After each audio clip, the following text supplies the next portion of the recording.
Como siguiente ponente tenemos al doctor José Luis Carrillo Alduenda. Él es jefe de la Clínica de Trastornos Respiratorios del Sueño del Instituto Nacional de Enfermedades Respiratorias en la zona sur de la Ciudad de México, y su charla es una charla también igual de interesante que la anterior e involucra un síndrome pues muy grave, que es el de muerte súbita del lactante. Adelante, doctor, por favor. Gracias, doctora, gracias a la sociedad por la invitación y gracias a ustedes por estar aquí en lugar de pasear por esta linda ciudad. ¿Esto tiene control? No, tú lo estás manejando. Okay. Bueno, entonces vamos a hablar un poco de síndrome de muerte súbita del lactante. Adelante. Y bueno, antes que nada me gustaría decirles que no tengo conflicto de intereses para la información que voy a presentar a continuación, ¿no? La que sigue. Y bueno, me gustaría empezar con ciertas definiciones. A veces definir muerte y muerte súbita en el lactante nos puede costar trabajo, ¿no? Entonces, creo que lo primero que podemos definir, ¿qué es muerte súbita? ¿No? Entonces, muerte súbita es una muerte natural que ocurre instantáneamente o dentro de la primera hora desde el comienzo de los síntomas en un paciente con enfermedad previa conocida o sin ella, pero que en el momento y la forma de la muerte son totalmente inesperados. Y en rojo les pongo lo que yo creo que es la parte más importante de la definición. Natural no se refiere a muerte natural, se refiere a no muerte traumática. O sea, no, nadie lo mató, nadie le ahorcó, nadie le dio un balazo. Instantáneamente e inesperadamente. Desde el punto de vista epidemiológico, hay quien saca el tiempo de evolución de una muerte súbita de 1 hora y lo extiende hasta 24 horas. Esto va a depender sobre todo de cada Ministerio de Salud. La que sigue. Y bueno, si extendemos la definición a muerte súbita del lactante, ¿qué es síndrome de muerte súbita en el lactante? Bueno, pues es la muerte súbita de un niño de menos de 1 año de edad que ocurre aparentemente durante el sueño y que permanece sin explicación después de la realización de una minuciosa investigación post-mortem que incluye la práctica de autopsia, examen del lugar del fallecimiento y revisión de la historia clínica. Otra vez les pongo lo que yo creo que es la parte más importante de la definición. Una muerte súbita es una muerte de un niño, que esta muerte sucede aparentemente durante el sueño sin explicación alguna. Y bueno, ¿a qué le decimos sin explicación alguna? Bueno, pues cuando se hizo un examen minucioso de la muerte de ese niño, se le hizo una autopsia, se fue y se revisó las condiciones en las cuales vivía ese niño, se revisó si tenía algún récord clínico y a pesar de hacer esa revisión minuciosa no se llegó a una conclusión. La que sigue. Y entonces el diagnóstico diferencial de muerte súbita del lactante lo hacemos con muerte súbita explicada. ¿Qué es una muerte súbita explicada? Bueno, pues es aquella muerte súbita e inesperada que tras un estudio exhaustivo post-mortem se encuentra una causa que la justifica, ¿no? Entonces, cuando después de hacerle la autopsia, después de revisar el lugar donde vivía ese niño, después de revisar su historial clínico, se encuentra que hay una causa que explique esa muerte, bueno, entonces en ese momento deja de ser síndrome de muerte súbita del lactante y se convierte en una muerte súbita explicada, ¿no? Secundaria a problema congénito cardiovascular, algún problema neurológico o a lo que haya arrojado en la investigación. Adelante. Hay muchos trastornos que pueden simular muerte súbita del lactante, porque la mayoría de estos casos no se hace una investigación exhaustiva, ¿no? Y entonces un poco a la ligera se concluye que el diagnóstico final fue muerte súbita del lactante. Y entonces tenemos causas generales como meningitis, asfixias, anafilaxia, problemas cardíacos que son bastante frecuentes como causa de muerte explicada. Entonces, cardiopatías congénitas, miocarditis, canalopatías, que las canalopatías han entrado con fuerza en el diagnóstico diferencial de los síndromes de muerte súbita del lactante. Entonces, muchos de estos casos que morían sin explicación, bueno, han sido explicados recientemente por canalopatías, alteraciones pulmonares, problemas renales, problemas digestivos, problemas hepáticos, problemas pancreáticos, problemas suprarrenales, problemas del sistema nervioso central, incluso problemas óseos, ¿no? Entonces, cuando se hace un examen minucioso y se descarta todo esto, es cuando se puede llegar a la conclusión de que estamos ante un caso de síndrome de muerte súbita. La que sigue. Hay algo que se nos olvida en la definición, y es que es un evento terrible, ¿no? Es un evento desgarrador, desesperante. Pocas cosas pueden ser tan desesperantes para un padre. Yo no soy padre, algunos de ustedes sí, pero llegar a la cuna o llegar a tu cama y encontrar a tu hijo muerto cuando lo acostaste unas horas antes y estaba aparentemente sano, pues es un evento terrible, desgarrador, desesperante, devastador para una familia. Una familia puede quedar devastada después de un evento como estos, y lo más importante de todo es que todos llegamos tarde, ¿no? Los padres llegan tarde, los médicos llegan tarde a este evento, ¿no? En general, pues cuando se hace el diagnóstico, el niño desafortunadamente está muerto. La que sigue. ¿Pero por qué? Porque un niño que es aparentemente sano puede morir súbitamente, inesperadamente, inexplicablemente, aparentemente durante el sueño, sin una causa aparente, después de un examen exhaustivo importante. La que sigue. Entonces, bueno, la fisiopatología, los mecanismos que llevan a que un niño, un lactante, un niño de menos de un año, desarrolle un síndrome de muerte súbita son absolutamente desconocidos. Sin embargo, bueno, esta es la teoría más involucrada alrededor de este síndrome. Bueno, se considera que hay una superposición de 3 factores de riesgo y que la superposición de estos 3 factores son los que pueden desencadenar este evento terrible, ¿no? Un niño vulnerable, ¿no? Un niño con características que lo puedan hacer susceptible a morir súbitamente, aparentemente durante el sueño.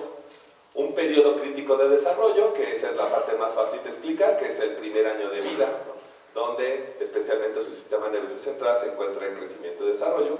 Y un factor externo de estrés desencadenante. Algo externo, algo que se presenta en el ambiente donde ese niño duerme, y que en presencia de un niño vulnerable que tiene menos de un año de edad, se juntan las piezas y la conclusión de todo esto es una muerte súbita. La que sigue. Entonces esta es la hipótesis del triple riesgo. Se juntan estos 3 componentes para desencadenar un síndrome de muerte súbita. Entonces, factores que puedan hacer a un niño vulnerable, ¿no? Son factores de riesgo intrínsecos propios del niño. El género puede ser es más común en hombres que en mujeres, no está claro por qué. De lo poco que se sabe es que las mujeres tienen un control central de la respiración más estable que los hombres. No está claro si eso aplica para un recién nacido, ¿no? Los estudios de donde se saca esta información están hechos en adultos, en mujeres menstruando, entonces no está claro si esto puede aplicar a esta edad, pero bueno, se propone que puede ser. Los hombres tienen más riesgo de muerte súbita que las mujeres. Prematuridad, alteraciones genéticas, algún polimorfismo por ahí que podría hacer parecer que el niño es aparentemente sano, que haya una alteración ahí. Y exposición prenatal al tabaco y al alcohol por parte de la madre. Factores de riesgo extrínsecos son aquellos factores ambientales que favorecen que este caso termine en un síndrome de muerte súbita. Dormir en posición prona, ¿no? Que afortunadamente ya no se recomienda, pero por varias décadas era la posición preferida para dormir porque se decía que el niño disminuía su riesgo de broncoaspiración. Eso tampoco es cierto, pero bueno, el colecho, como decía Rosana hace rato, que también es una práctica muy cultural y muy arraigada en nuestra cultura, ¿no? Donde la madre tiende a dormir en la misma cama que el niño. Colchones blanditos, también tenemos a decir, este colchón está bien rico, está bien blandito. El niño va a dormir profundamente, ¿no? Y estamos ahogando al niño porque pues, el niño se sumerge como si fuera el agua, ¿no? Cabeza cubierta también, ¿no? Ponemos a los niños como osos. Les ponemos 10 camisetas, 2 suéteres, 2 gorros, para taparle los ojos y una gorra de oso, con bigotes de gato. Entonces, sí, y encima de eso 2 cobijas. Entonces, pues, cabeza cubierta, sobrecalentamiento, no solo le estamos cubriendo la cara, le estamos cubriendo, lo estamos sobrecalentando. Entonces, estos son los factores de riesgo extrínsecos ambientales que junto con un niño vulnerable, en una etapa tan vulnerable de su vida como es el primer año, pues pueden desencadenar un síndrome de muerte súbita, ¿no? La que sigue. Alrededor de un niño vulnerable, ¿qué podríamos decir sobre los factores que puedan hacer que un niño sea más o tenga un riesgo mayor de desarrollar un síndrome de muerte súbita que un niño no vulnerable, ¿no? Un lactante con un defecto de anormalidad que lo vuelve susceptible, bueno, pues puede ser por factores genéticos, ¿no? Se ha propuesto que factores genéticos pueden desencadenar disfunción del sistema nervioso central, específicamente el tallo cerebral. Entonces ese niño tiene un control cardiorrespiratorio inestable que lo hace que no pueda corregir ante un cambio, ¿no? Un cambio que podría ser una cobija sobre la cara, ¿no? Y entonces no le permite identificar ese problema y el niño no corrige, y entonces eso puede desencadenar en muerte súbita, en una asfixia. Yo les decía las canalopatías cardíacas. ¿Qué son las canalopatías cardíacas? Bueno, las fibras de músculo estriado del corazón, a través de un examen de microscopía electrónica, bueno, se han encontrado que los canales de electrolitos para potasio, para sodio, están alterados en un grupo de niños que se había llegado al diagnóstico de síndrome de muerte súbita, ¿no? Y entonces, ¿qué es lo que ocasionan estas alteraciones en el flujo de sodio y potasio a través de la fibra muscular del corazón? Arritmias. Y entonces estas arritmias que puedan ser fatales y que puedan estar muy asociadas al hecho de dormir, ¿no? Todos ustedes saben que cuando vamos a dormir hay una pérdida del ritmo simpático del corazón, entra el parasimpático y el parasimpático es arritmogénico. Entonces, esta parte explica muy bien el hecho de por qué se presenta durante el sueño, ¿no? Entonces, podría ser que un niño susceptible entre a una etapa que favorece las arritmias y tenga una canalopatía, y entonces eso le ocasione una arritmia fatal y lleve a una muerte súbita, ¿no? Errores innatos del desarrollo también se han propuesto, disfunciones cardiorrespiratorias, obstrucción respiratoria. Sin embargo, el papel de las apneas, especialmente de las apneas centrales en este tipo de niños, en algún momento se pensó que esa era la causa, ¿no? En los 70s, cuando se describieron los primeros síndromes de apnea central del recién nacido, se dijo, ok, aquí está la causa del síndrome de muerte súbita. A lo largo del tiempo, bueno, eso no se ha podido corroborar y de hecho actualmente la asociación se considera inexistente, ¿no? No hay una asociación real, causa-efecto, entre el síndrome de apnea central y el síndrome de muerte súbita del lactante. Otros factores que podrían hacer vulnerables al niño, infecciones, ¿no? Hay algunos reportes donde se han encontrado infecciones por estafilococo, por algún otro tipo de bacterias. Sin embargo, no han sido concluyentes, no son constantes a lo largo de todos los casos. Y algo que también recientemente ha llamado la atención es esto, compresión de las arterias vertebrales, y que explicaría por qué la posición prona podría favorecer el síndrome de muerte súbita y no solo atribuirle a un fenómeno de asfixia por tener la almohada o el colchón sobre la cara, ¿no?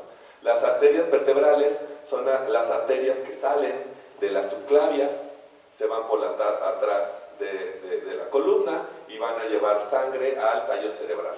Entonces se propone que la posición prona pueda disminuir el flujo sanguíneo hacia el tallo cerebral y eso explicar esta asociación con la posición durante el dormir y que incluso la posición supina podría prevenir. La que sigue. Y entonces cuando hablamos de factores de riesgo, ¿cómo podríamos aterrizar toda esta información y dejarla en factores de riesgo que serían útiles para aplicar en nuestra práctica diaria? Bueno, pues desde el punto de vista prenatal, ¿cuáles son los factores de riesgo que favorecen que un niño desarrolle síndrome de muerte súbita? Pues el tabaquismo materno, control prenatal inadecuado, consumo de drogas ilícitas, las más asociadas son consumo de cocaína y heroína, madre multípara con embarazos en intervalos menores a 1 año, madres que tienen más de 3 hijos y que los tienen seguiditos, ¿no? Entonces tienen así toda la colección de niños, de todos los tamaños, y tienen 9 meses, se llevan 9 meses y 1 día entre cada uno de los niños. Consumo de alcohol, usted se ríe, pero es cierto, ¿no? Así, 9 meses y 1 día de diferencia hay entre cada niño. Entonces, bueno, consumo materno de alcohol, obesidad materna, madre adolescente, ¿no? Es uno de los factores de riesgo más estudiados. Si la madre tiene menos de 20 años, ¿no? Es un factor de riesgo para muerte súbita, anemia materna también. Y bueno, en el periodo postnatal, cuando el niño ya nació, ¿cuáles son los factores de riesgo más identificados? Bueno, se ha propuesto que hay una asociación estacional entre el síndrome de muerte súbita y los meses fríos, ¿no? Entonces, que los meses fríos parece que la incidencia de estas muertes se presenta más en meses fríos. No está claro por qué, posiblemente no tenga nada que ver con la traslación de la Tierra, ¿no? Sino simplemente sea un fenómeno de más cobijas y más calentamiento del cuarto, ¿no? Infecciones virales respiratorias o gastrointestinales también, bajo peso al nacer, y bueno, aquí en rojo les pongo el decúbito prono, o sea, el dormir boca abajo, porque es el factor de riesgo más importante de todos. Este es el factor de riesgo más importante. Entonces, si un niño duerme boca abajo, pues ese niño está en riesgo y está ante el riesgo más importante para desarrollar muerte súbita. No lactancia materna, ¿no? La temperatura de la habitación elevada, ¿no? Exceso en la ropa de cama, colchón blando y juguetes, ¿no? También era una costumbre que poco a poco se ha ido perdiendo. A las mamás les encantaba llenar la cuna de juguetes. Y entre más peluches había dentro de la cuna, más amor recibía el niño, ¿no? Ay, que mira, todo el mundo quiere al niño, la cama está llena de peluches, ¿no? Bueno, pues, en esto puede ocurrir, ¿no? Colecho, dormir, donde el padre y especialmente la madre, ¿no? Comparten la cama del niño, que afortunadamente no pueden compartir la cuna, pero pues sí, eso es en el colmo, ¿no? Si pudieran se meten dentro de la cuna, ¿no? Si pudieran, ahí van y se acuestan, pero bueno, la cama sí, segurito. Dormir en un sofá también, posiblemente, no es que tampoco el sofá sea causa de muerte súbita, estoy seguro que todos ustedes se han dormido en un sofá y nadie sufrió de muerte súbita, pero lo blandito, ¿no? lo blando del colchón podría ser, prematurez, edad, y edad se refiere al niño, ¿no? Entonces, cuando el niño pierde estos factores de riesgo, pues cuando pasa del año de edad, especialmente cuando pasa los 9 meses, ¿no? Un niño de más de 9 meses es muy raro que se presente un evento de síndrome de muerte súbita, ¿no? Y anemia, que puede ser el factor de riesgo descrito con más dudas alrededor, ¿no? Entonces por eso le pongo varios signos de interrogación, y en este caso me refiero a la anemia del niño, no a la anemia de la madre, ¿no? La que sí. Alrededor de esta pregunta, ¿tiene asociación con los síndromes de apnea del recién nacido? Aparentemente no, ¿no? La información hasta el momento nos dice que la respuesta a esta pregunta es no. No hay una asociación causal entre los síndromes de apnea del recién nacido y los síndromes de muerte súbita del lactante, la que sigue. Estos son los pasos propuestos de cómo una posición prona, una posición boca abajo, podría llevar a un síndrome de muerte súbita, ¿no? Entonces, el niño en posición prona mantiene la carita y la nariz muy cerca de la almohada, de la cobija, del colchón. Los niños, entre más chiquitos tienen un volumen corriente más chiquito.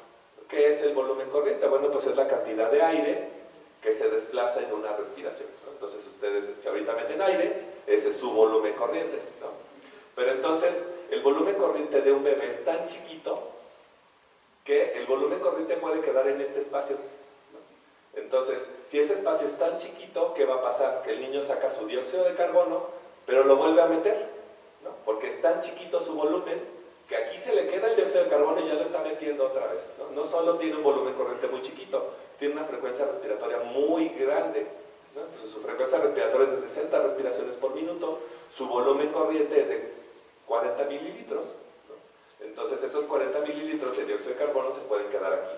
Y entonces, ¿cómo le hacemos para que el niño retenga su dióxido de carbono? Pues le ponemos un oso de peluche en la cara, ¿no? Esta posición, ¿no?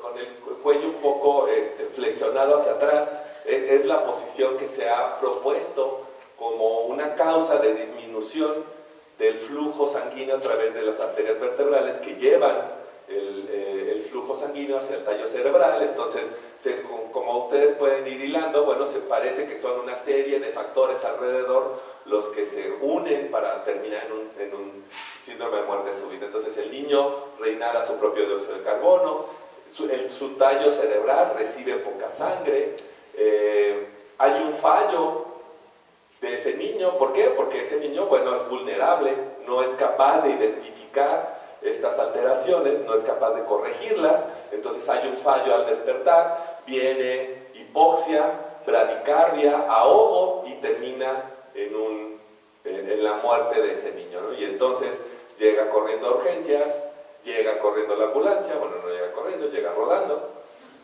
y entonces se encuentra con que el niño ha fallecido, ¿no? La que sigue. 5 minutos, me voy a poner. ¿Se puede tratar? ¿Ustedes qué dirían? ¿Se puede tratar el síndrome de muerte súbita? No, no se puede tratar, ¿no? No hay manera de tratarlo. El niño desafortunadamente está muerto, ¿no? La que sigue. ¿Se puede prevenir? Eso sí, ¿no? Adelante. Entonces, bueno, hay recomendaciones alrededor de cómo debe de dormir un niño, ¿no? No las vamos a tocar, estoy seguro que ustedes se las saben mejor que yo. La que sigue. ¿Qué factores de riesgo, tanto prenatal como postnatal, son prevenibles? ¿Qué de todo esto es prevenible? ¿Qué de todo esto se puede eliminar? Todo, ¿no? La madre puede no fumar, puede no inhalar cocaína y heroína, puede ser no obesa, ¿sí? Sí, aunque digan que no por allá, claro que se puede. Podemos no ahogar el niño en foamy y en estas telas de peluche, ¿no? Puede dormir el niño en posición supina, puede dormir la mamá en su cama y el niño en su cuna, claro que se puede, ¿no? La que sigue. Otros factores protectores, ¿no? La lactancia materna, la vacunación, no está claro por qué, pero bueno, la vacunación es un factor protector. Compartir la habitación con el niño, pero no la cama. Entonces, debe de dormir en la misma habitación, pero cada quien en su cama, ¿no? En su cuarto. Temperatura adecuada de la habitación y correctamente aireada, y el uso de chupete o de, ¿cómo se llama esta cosa que chupan los niños? Chupón, la que sí. Bueno, ¿cómo lo prevenimos? Adelante. Bueno, compartir la habitación, parece que hace rato dijimos que era un factor de riesgo. Bueno, no es un factor de riesgo, es un factor protector siempre y cuando no compartamos la cama. El compartir la habitación con un niño, bueno, incrementa la vigilancia de los padres, favorece la posición supina porque los padres, el padre y la madre están más al pendiente, y también favorece la lactancia materna, la que sigue. Uso de chupón, ¿no? Y el uso de chupón solamente es durante el sueño, ¿no? Para prevenir síndrome de muerte súbita. No es que estamos diciendo que el niño debe andar con su chupón todo el día, todos los días. Tiene 10 años y todavía andan con su chupón, ¿no? Entonces no, es hasta el año y solo durante el sueño, ¿no? Lactancia materna, ventilación y temperatura ambientales adecuadas, y la vacunación, la que sigue. Bueno, también estas campañas de prevención de muerte súbita, ¿no? Están muy encaminadas alrededor de medidas o recomendaciones de la Asociación Pediátrica de Estados Unidos de cómo debe de dormir un niño. ¿Qué impacto ha tenido esto sobre el síndrome de muerte súbita? Bueno, pues se midió la incidencia de muerte súbita en Estados Unidos en 1992 y se comparó con la del 2002. Hubo una disminución del 50% de los casos simplemente por implementar estas medidas, ¿no? Entonces son altamente efectivas. La que sigue. ¿En cuáles niños deben de aplicar estas medidas? ¿Qué niños deben de dormir así? Todos, ¿no? Todos los niños de menos de un año deben de seguir estas medidas, la que sigue. ¿Cuál es el impacto de estas medidas? Justo lo acabo de comentar, pues reducir en un 50%, reducir a la mitad la probabilidad de tener un síndrome de muerte súbita, la que sigue. ¿Existen complicaciones por dormir boca arriba? ¿Ustedes qué dirían? La que sigue. Sí, sí existen complicaciones posibles, por lo menos, que es la plagiocefalia, es aplanamiento del hueso occipital por dormir o pasar mucho tiempo en posición supina. Es más frecuente en niños prematuros porque sus huesitos son muy blanditos, ¿no? Son muy elásticos, entonces adoptan esa forma. Entonces, ¿cómo evitamos la plagiocefalia? Bueno, pues colocar al niño en posición prona mientras permanece despierto. O sea, el niño está despierto, no se va a morir de muerte súbita. Entonces, pues pónganlo boca arriba, jueguen con él, ¿no? Por lo menos 1 hora al día, ¿no? Durmiendo en posición supina, hay que cambiar de lado el apoyo de la cabeza alternativamente, entonces se le voltea la cabecita de un lado hacia el otro, siempre en posición supina.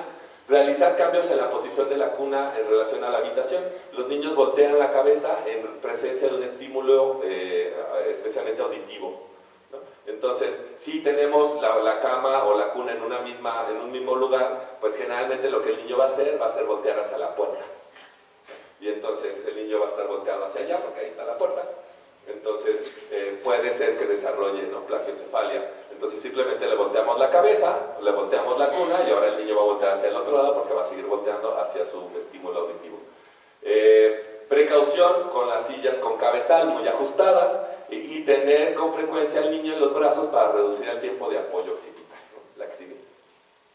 Bueno, algo importante, es una pregunta que siempre surge cuando hablamos de síndrome de muerte súbita y es ¿el monitoreo continuo sirve de algo? ¿No? Hay monitores, ahí hay toda una industria alrededor de los monitores para vigilar al niño y bueno, los padres y las madres son el consumidor perfecto. Si ustedes creen que merecen lo mejor, su hijo lo merece todo, ¿no? Estoy seguro, ustedes que son padres y madres podrán decírmelo y entonces en la que sigue, pues hay una serie de productos que aparte están remonos, ese se llama Ángel Care y tiene forma de ángel, o sea, ¿cómo no comprarlo? Pues sí, hasta les pone forma de oso, forma de todo para con tal de comprarlos, ¿no? Entonces, ¿en qué se basan estos monitores? Bueno, detectan señales y van a estar basados en poder detectar apneas y bradicardias. Algo importante es que, bueno, no se ha demostrado una asociación causal, ¿no?, entre las apneas centrales, los eventos de bradicardia y los síndromes de muerte súbita, ¿no? Entonces ahí viene una pregunta. ¿Sirven si no hay una asociación causal? Bueno, pues hay muchas controversias alrededor, ¿no? Tampoco se ha demostrado que tengan un impacto positivo sobre la incidencia de síndrome de muerte súbita del lactante, o sea, no se ha demostrado que prevengan los eventos. Y bueno, en general, ¿cuál es la recomendación? Bueno, que su uso está restringido a situaciones y patologías específicas. La que sigue. Bueno, ¿cuáles son estas situaciones o patologías específicas en las cuales estaría indicado usar un monitor en un lactante? Bueno, hermanos con antecedentes de síndrome de muerte súbita del lactante, ¿no? Dado que se propone que hay aspectos genéticos alrededor de este síndrome, bueno, pues si ya ocurrió una vez, no puede volver a ocurrir en la misma familia. Eventos casi fatales, ¿no?, donde se tiene el antecedente. Un evento casi fatal también tiene una definición bastante ambigua, no traje nada alrededor de esto, pero bueno, los eventos casi fatales generalmente ocurren en despierto. Esa sería la enorme diferencia entre un evento casi fatal y un síndrome de muerte súbita del lactante, ¿no? Niños prematuros, por supuesto, con riesgo elevado de apneas, bradicardias, hipoxemia, ¿no? Entonces, ¿qué niños tienen riesgo elevado de apneas, bradicardias, hipoxemia? Yo me voy a dar prisa, lo prometo. Aquellos que están dependientes de ventilación mecánica, aquellos que ya tienen una enfermedad cardiorrespiratoria diagnosticada o aquellas que tuvieron una complicación postparto. La que sigue. Estos son los criterios de retiro. Bueno, por algún motivo decidimos indicarle a este lactante un monitor. ¿En qué momento se lo vamos a retirar o se lo vamos a dejar por siempre? Bueno, pues cuando alcanzamos una edad postmenstrual superior a las 43 semanas, ¿no? Entonces el niño tiene ya una edad postconcepcional, de 43 semanas por lo menos, ya podría ser motivo para quitárselo. Ausencia de síntomas, no reincidencia del evento casi fatal, transcurrir 2 meses ininterrumpidos de ausencia de alarmas verdaderas, de apnea, bradicardia y taquicardia. También algo importante al momento de usar este tipo de monitores es que la mayoría de las alarmas son falsas alarmas. La mayoría de estos angelitos suenan de todo. Entonces, no son eventos, simplemente hay que corroborar que se traten de eventos, y si hay 2 meses ininterrumpidos de ausencias de alarmas verdaderas, bueno, podría ser un motivo para retirarlo. Normalización de algún trastorno cardiovascular que lo haya llevado a algún tratamiento para casa, cuando transcurrieron 2 meses después de la fecha de fallecimiento del hermano, eso podría ser, ¿no? Entonces, si el hermano falleció a los 4 meses, pues el siguiente hermano, si le indicamos un monitor, a los 6 meses podría ser pertinente ya quitar la que sigue. Y bueno, yo simplemente les doy gracias por su atención.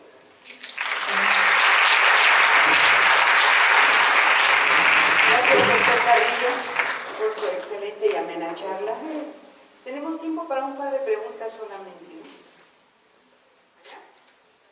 ¿no? ¿No?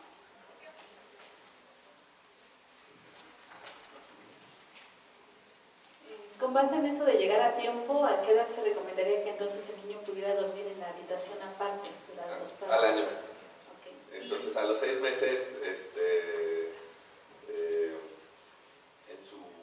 o sea, puede persistir ahí en la habitación, ¿no? Y al año lo sacamos. Hay quien lo saca antes, ¿no? Hay quien recomienda entre 6 y 1 año, pero la recomendación habitual es al año. Y, por ejemplo, estos niños que se duermen boca arriba, además de esas complicaciones, ¿no hay riesgo de una broncoaspiración? ¿Y que luego regresan a lechita? Sí, no, la posición supina no incrementa el riesgo de broncoaspiración, ¿no? Y la posición prona no la disminuye. Entonces, no hay una asociación entre el reflujo gastroesofágico y la posición durante el dormir. Felicidades. En un lactante, me refiero. En un adulto, ustedes sí tienen riesgo. Felicidades, muy buena tarde. Gracias. ¿Por qué disminuye el riesgo de la muerte con el chupón solo en la noche? Bueno, no está claro por qué.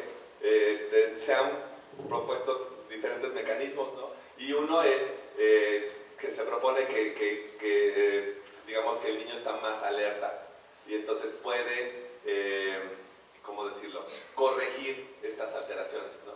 Aquí lo que se propone, y es solo una propuesta porque en realidad no se sabe qué pasa, ¿no? Es que el niño vulnerable tiene algo hace que no responda y tienes un factor ambiental que lo desencadena, ¿no? Entonces, digamos que ponerle el chupón al niño mientras duerme parece que lo mantiene más alerta, que le permite identificar este factor externo y corregirlo. Simplemente voltear la cabeza, ¿no? Extender el cuello, ¿no? Y entonces corregir y no asfixiar.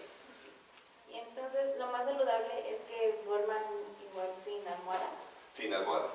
Sí, no hice hincapié por tiempo sobre las recomendaciones generales de cómo debe dormir un lactante, pero debe dormir sin almohada. Gracias.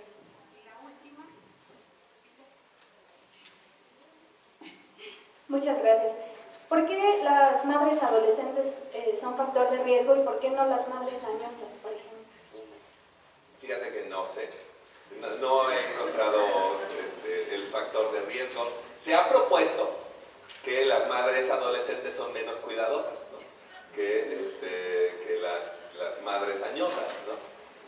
Porque si fuera un factor genético único, debería ser al revés, ¿no? Las madres añosas tienden a tener bebés con alteraciones genéticas más que las madres adolescentes. Se propone que una madre adolescente tiene menos cuidado, pero la realidad es que no se sabe. Pues muchas gracias, doctor. Vamos a darle un fuerte aplauso en nombre de la sociedad y de